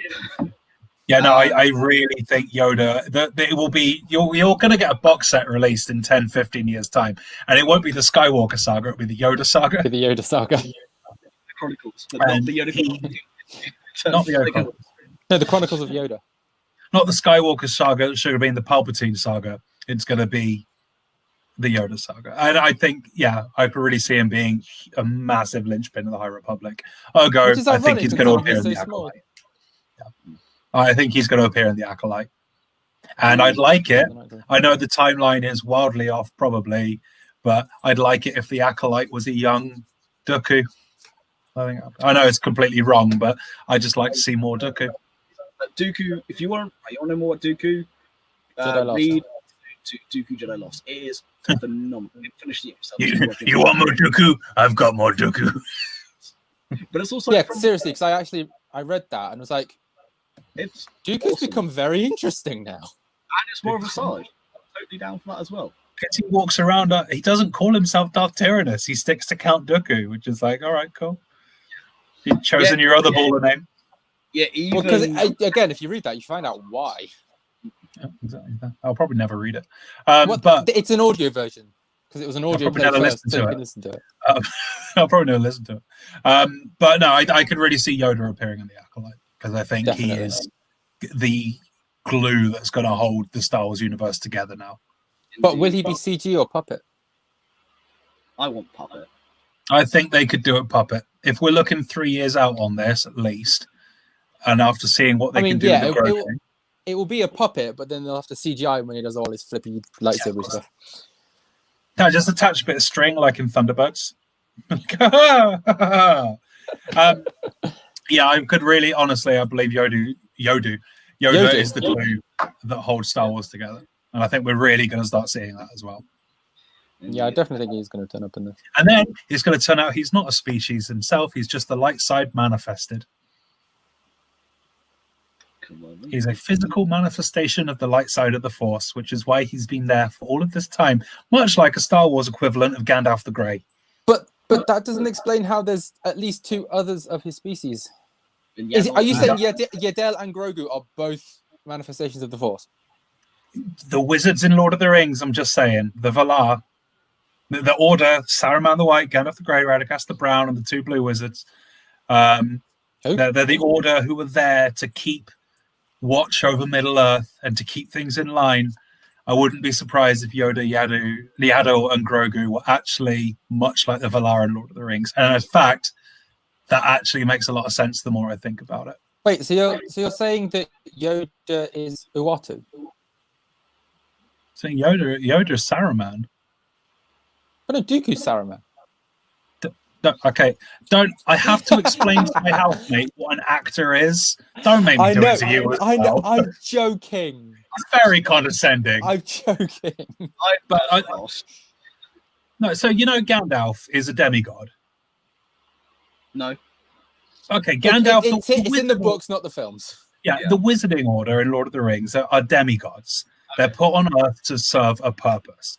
Saruman is put on Earth to oversee the races. Gandalf is put on Earth to marshal and look after things. Radagast is put on Earth to look after the animals. And they're all demigods, so they're for a purpose.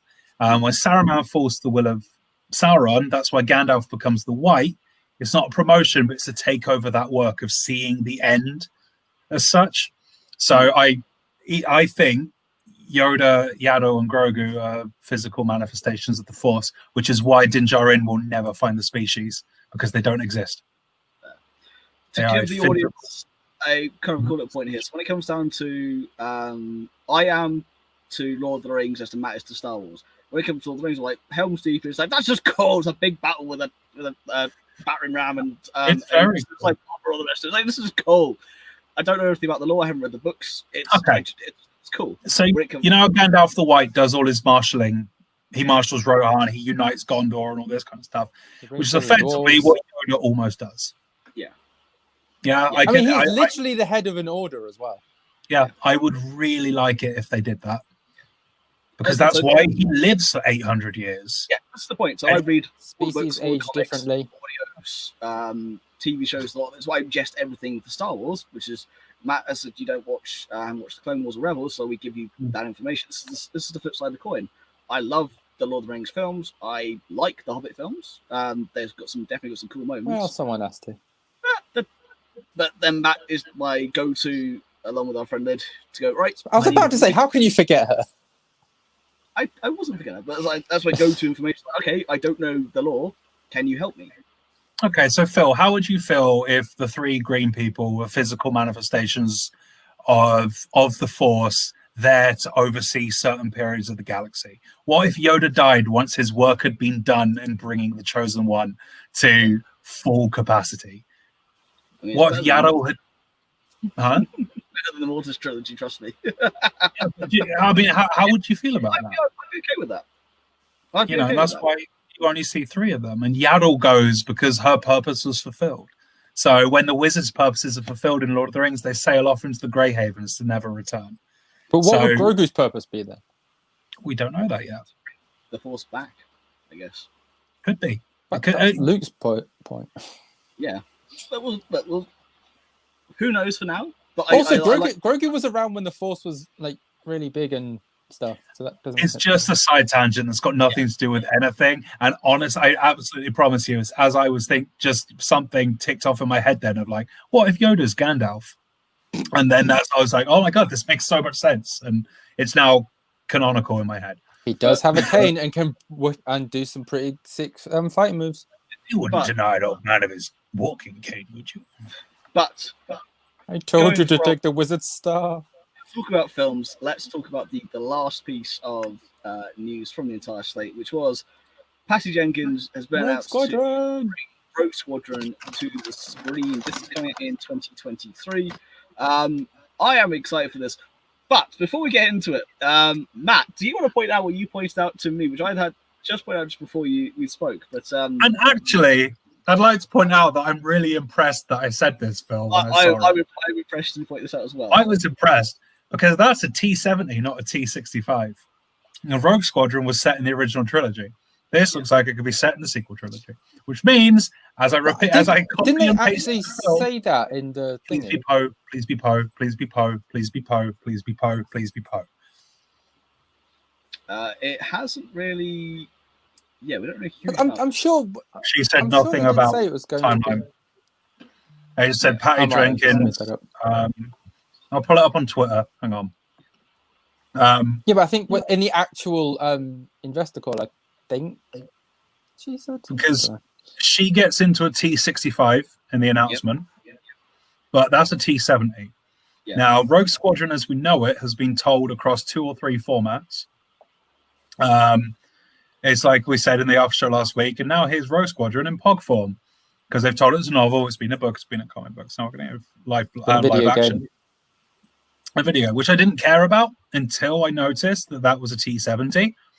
And now I've got in my head that it's going to be Top Gun, but with Poe as the instructor. And I'm really excited for the idea of that.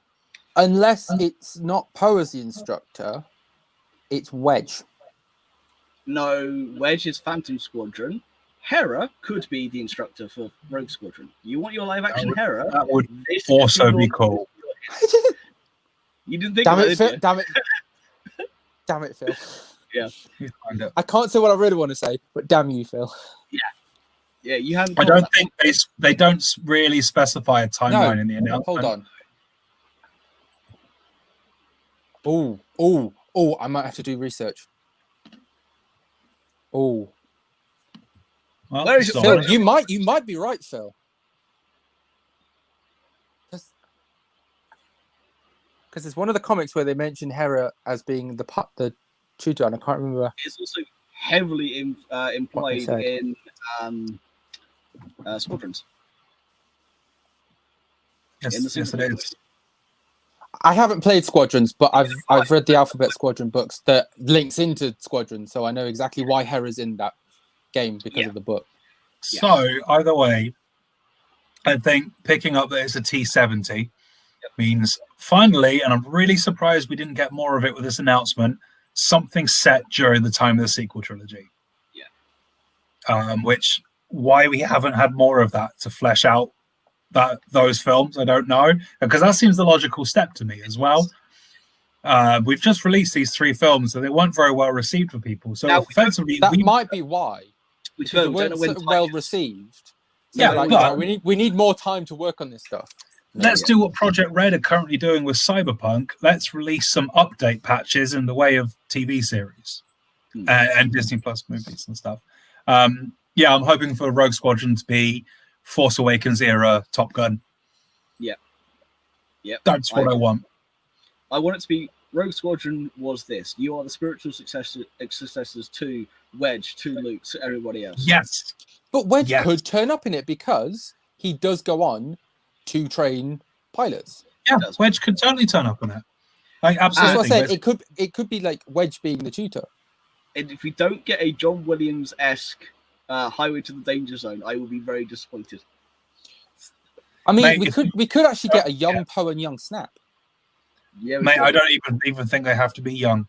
Oscar Isaac's doing Moon Knight. He's already on the Disney Plus filming lots and payroll. To get him to turn up, even for an episode, as like, hey guys, we've got a guest speaker this week. Because Poe at that point in the Resistance is a big deal. Yes. No, that's Vince. But he's a really, really big deal. So give me Oscar Isaac. Yeah, we don't actually know when it's set. So not entirely. I think sequel. The T-70 is the dead. Unless they just put the wrong X-wing on there. Although, can I just say though, that's a cool ass logo. Yeah. You say wrong X-wing. These are the same people who put Obi-Wan's lightsaber as the letter I in a Kenobi. I'm not saying it is the wrong X-wing. I'm saying it could be. I think they'd be very careful. No, I think that's the giveaway is the ship, and I'm very proud of myself for even catching that. Oh yeah. No, I'm well done. At least I caught. You're now just a dirty casual, not a filthy casual. At least I caught the lightsaber for the Eye in Kenobi. Exactly that. It's only because I was watching on my TV and I have a 90-inch TV, and it flashed up, and I was like, "Those engines." Haven't you learned that size matters not? I remember getting that thing installed. It's good, isn't it? Heavy. It's heavy. It's a heavy TV. But yeah, so I'm more excited for it now that it doesn't look like it's just going to be another retelling of Rogue Squadron. This is your spiritual successor story, and I can't wait for it. It just seems like everyone's being given a Star Wars series to make except for us. Yep, we need our own TV series. We need our own Disney Plus Star Wars series. Where's our Porkin series?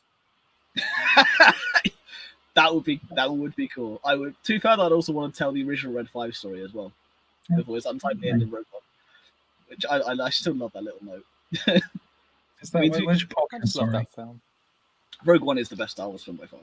It just is. I love Return of the Jedi is still my favorite, but Rogue One is. No. It's the Empire. Yeah, I love Rogue One because it was newer, and it's not obviously not aged, but yeah, I'm in the minority that adores the Solo film, man. Oh, I really like Solo. I actually before that came out, I was like, this looks terrible. There was one part in one of the trailers that annoyingly got cut that made me think maybe it's all right. Then actually, someone's like, this film's actually quite good. Babu Frick. Yes, we need the Babu Frick series. To be fair, I do remember though walking out of Rogue One and messaging Robin going, "This is up there with the original trilogy, if not better." No, it can't be. Cut to me after the film's finished with me nearly dying of hyperventilation because I couldn't breathe. I genuinely worried that they were going to ruin the timeline because I thought Vader was going to get those bloody plans. Do you know what? The best thing about seeing that film was I've got a big Princess Leia tattoo up here. I've seen you in the film. Got the Death Star and all this kind of stuff on it. And I got that done 2-3 years before Rogue One. And I've got a banner underneath it that says Hope. And then when I saw Rogue One, I saw it on a midnight launch. And the moment that Leia turns around and says Hope, I was like, oh my God. Message Anton. I was just like, dude, this just happened. Yeah, speaking now, Robin just said we went to go see Rogue One. And this, as we spoke about last week, being the potential kind of death nail for cinema, is that when we had one Star Wars thing released a year, it was a really momentous occasion. I remember being very excited the week of the day before seeing Solo. Yep. And walking to the cinema with my girlfriend at the time, going, it's Star Wars time. It's just, I wore my X-Wing varsity jacket And I was like, Star Wars time. And it's the only time I'll go to the cinema. I load up snacks and popcorn, and I went all out for this experience. And I loved it. And now that's gone. Now that's gone. And I'm sad about it. Yeah, I'm sad about it. My favorite all-time memory is my dad taking me to see Episode 4 in the cinema, fully released in 1997. I was 6 years old, seeing the Star Destroyer coming down from the top of that screen, just the noise, the impact, the gravitas of it all. Just it still gives me chills. It's still my all-time favorite scene in Star Wars, because that for me is genesis for what I do and everything. The thing being is, having 2 or 3 Marvel films a year isn't unusual. Having in fact, it is. Yeah, this is exactly the point I'm going to make. So Disney released, obviously, the Marvel slate as well. And I'm excited for literally everything on that slate. There's not a single title there I'm like, it's going to be rubbish. I think all of it's going to be fantastic. But then we used to getting 2 or 3 Marvel films. We went for such a long time with no Star Wars.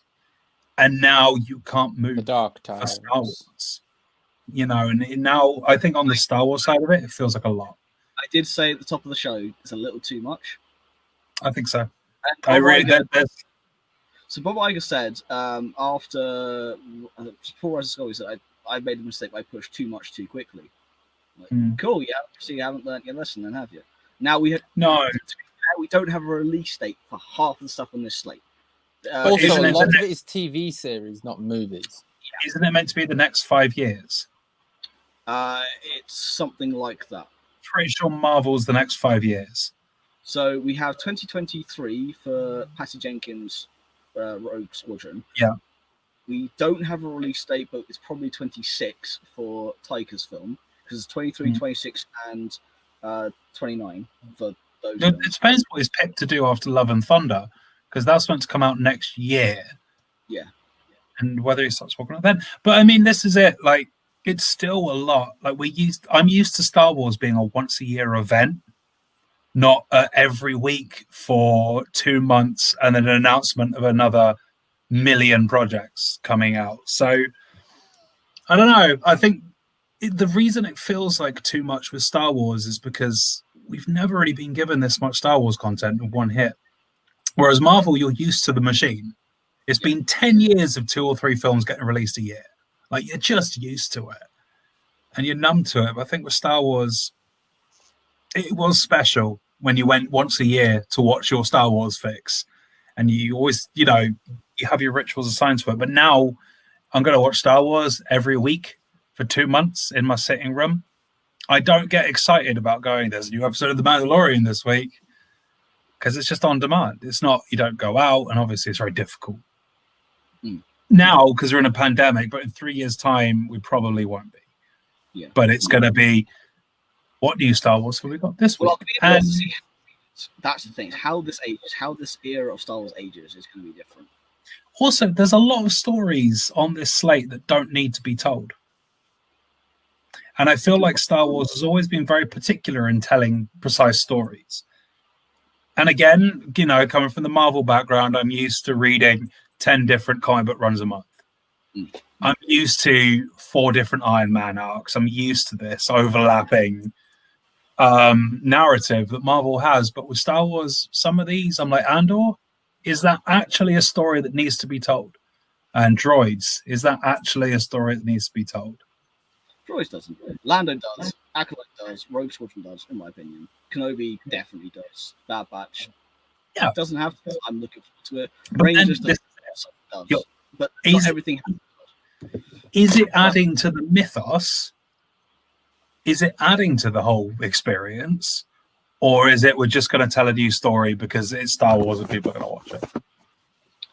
I don't think so for some of it. I mean, especially like the Acolyte, which is like, here's the year of the High Republic. Here's your story you don't. I'm not saying all of it at all. I'm just saying some of it doesn't feel like it needs to be told. Yeah, exactly, droids. If it let's say definitely aimed for kids. Let's say if it was Afra, let's say if it was Maz, any of those names we brought up earlier in the show, I feel would have been a better. Like tell Maz as an animated anthology. I don't care. Just fill out the blanks. And I am remiss they're not doing a lot around the time of the sequel trilogy, because they could effectively release patch and update notes for the trilogy. And if you start producing things that explain things that people didn't like, people might like it more. To be fair, I think they're doing that with the Mandalorian, especially with the whole Snoke thing. Yeah, it needs to be its own individual story, though, I think, alongside that. But that being said, I am excited for pretty much everything on the slate except Droids. And it's Droids is just one of those ones. I'll watch it, we'll review it, but I'm not excited for it. Whereas stuff like Visions and Acolyte and Rogue Squadron, I am so pumped for. Certain of Hayden Christensen's Vader, again, I lost my shit when hour and a half, hour 40 minutes. Hour 40 minutes. Hey, come on, give me a break on that one. I mean, to be fair, you could have said something worse. I could. I've not done it yet. Yeah, damn, Farrah. I am so excited. Whoa. Rangers of the Republic, Ahsoka, yes. Taika, don't know. Visions, don't know. But pump for it. There's a lot of stuff on this slate that. And you know what? You've just done what I've been doing for the past few years. Keep forgetting that Andor's actually a thing. Yeah. Andor is so forgettable. And it happens. I know it's coming, but every time it's mentioned, I go, oh yeah, that's not happened yet. And even you've just given your rundown and you didn't even mention Andor. Yep. Yeah, Andor's forgettable. I'm looking forward to it, but I'll watch it, but it should have come out 2 years ago. But Night Models. Night Models are a miniature manufacturing company. They make Batman models. And they're very well known for releasing movie tie-ins way after the movies come out. So they did the Birds of Prey box, Birds of Prey, a year after Birds of Prey came out. At which point, everyone had forgotten about it. That's what Andor feels it's Birds of Prey. Who cares? I actually really liked that film. But you get Andor, it just feels like you should have released this 2 years ago. We should have released this 3 years ago, when the hype around Rogue One was a thing. A lot of new Star Wars fans who've only seen the sequel trilogy may not have watched Rogue One. Yeah. It feels like it's a bit too late. And it's just forgettable to me. But we've known about it. Star Wars, and she asked for me to watch it with her to kind of give her the rundown kind of thing. I'm not starting her on Rogue One. I'm starting her on episode 4 to start from the original. Rogue One will come later. It's a great story that needs to be told, I would like it to be told, but it's not my top of my list. November the 8th, 2018, it was announced. Yep, exactly. As I said, it was celebration in 2018. But we have been rambling on for an hour and 3/4 now, so let's tie everything up. I think collectively, I can speak for all of us here, our least favorite thing we're looking forward to is a droid story. That is by far, all of us agreed that we just don't want that. That is a case of, okay, we'll probably give it a watch, but we're not really excited in any way. What do you mean probably? We will watch it. I mean, yeah, okay, I'll watch it. But it's probably going to be like the Lego's Holiday Special. Yeah. Probably. Probably talk about it afterwards and go, this was a thing. Yeah. I mean, I enjoyed the Lego Holiday Special. These two didn't. Go back and watch somebody, and that's quite hilarious. My disagreements with these two, so I still love it for what it is. And I was talking to a friend of mine who's a very hardcore Star Wars fan, and he loved it. But again, for what it is, other ones completely vehemently hate it. I think it's the Star Wars Marmite. You either love it or you hate it. But so collectively, I mean, to be fair, it's a Star Wars Holiday Special. Exactly. And we can leave it. Can I Guardians of the Galaxy Holiday Special? I mean, that'd be cool. The fact that's James Gunn is going to parody the Star Wars Holiday Special. He will. Right. Look, collectively, we can all agree that droid stories are our least favorite thing in the slate. But I want you guys to tell me individually what you're most excited for out of this year. One thing that you're taking one bit away from this. Matt, we'll go to you first. Go. I've already said it, man. They could have only announced Lando, and I would have been happy. I mean, that's it. It's going to be fun. It's going to be a good time. Yeah. Which is what I want from my media. Yeah. Robin? I can't really pick one. Hera, the one they didn't I mean, if they announced that, if they Basically, whichever one has Hera in it. Yeah. That's it. Whichever one has Hera in it. It's either Rogue Squadron or Ahsoka. Yeah, it was one of the two for sure. I think at this point I'm leaning more towards being Rogue Squadron than it being anything else at this point. For me personally, can you guess? I'd like to Vision. guess. I think it's Acolyte. Yep, totally. It is Acolyte. I am so hyped for this because it's a story I don't know. It is characters that I don't know yet in a universe that I really want to explore in the Star Wars realm. It is a new story in a new setting with new characters. But I get all my time. I am Lando is going to do things in an order that will surprise you. I'm looking forward to it. I'm so excited for Acolyte. So excited. I'm more excited for Acolyte than I am to see Hayden Christensen back as Vader. That will give me the scope for me. I am so pumped for Acolyte. Have they actually said that he's playing Vader, or are they just saying he's returning? No, they actually have said Hayden Christensen. They said he is Vader. playing They Vader. actually said Vader. Yeah. So I thought that was going to be like a way out of that then. Well, we said he'd be back, but he's not Vader. No, that's why I think it's going to be the Force Visions of Obi-Wan. Hayden Christensen's returning as Well, not moving Force Visions, but Nightmares. Exactly. But no, I am super pumped for Acolyte. It's out of everything that's been announced. It is the one thing like I know nothing about this, but I am so hyped. I've got both. Also, it's the dark side, and you like the dark side. I do. I love the dark side because it's a perspective we don't really see a lot of. It is the what if you give into human temptations. It is the what if side of Star Wars of if you give in, what happens? It's the human emotions of love, of hate, of fear, anger, everything. It's anti-Jedi in the way of, well, you're just being human. You're being yourself. You're letting your emotions flow through you properly. You're letting your emotions guide you, not being clinical. And I'm interested to see how they go down that path and what they do with it. And the more the Jedi routes are much more explained than the Sith routes. We barely had it with Darth Bane with all of two. We've barely had anything with the tragedy of Darth Plagueis the Wise. The reason why people hang on to those words is because it's a tenuous link to a story we don't know. Do you think we'll see Revan? No, I don't think we'll see. I think Revan. it's too late for Revan. Isn't it? Far too late. Revan, the non-canonical. Well, I mean, to be fair, they might just change the timeline anyway. They made it. The non-canonical timeline for Revan was about 2,000 years before. Because the people are clamoring for Keanu Reeves as Revan in the same way they were for Rosario Dawson as Ahsoka. They were indeed, but I don't know if we'll guess it. But we shall see. But I am, out of everything that's been announced, that's what I'm hyped for most. Ahsoka, Rogue Squadron, and Bad Batch up there. Andor and Droids down the bottom. Lando, Taika, and Rangers in the middle. That's kind of how I'm ranking it as to what I'm excited. Lando and Taika are at top for me because it's fun. Yeah. It's just going to be a good time. I get Both that. those projects are going to be good. I don't care if Taika just did a solo K2SO movie. He'd make it entertaining. He could do a stop motion film with a potato and it'll be entertaining. Can Taika please do Dr. Aphra? Because that'd be hilarious. I'd like Taika. That's a good. I want to watch your Aphra film now. Yeah. I want to watch your Aphra film. And let's face it, Taika should voice 000. No, I'd get Sean Crennan back for that. He does a fantastic job in audio. No, Listen to Aphra. I want to watch Phil's Aphra film directed by Taika Waititi. Who would you get to play Aphra? If Ming-Na Wen hadn't already been cast as Fennec Shand, that would have been my choice in terms of playing where the timeline was set.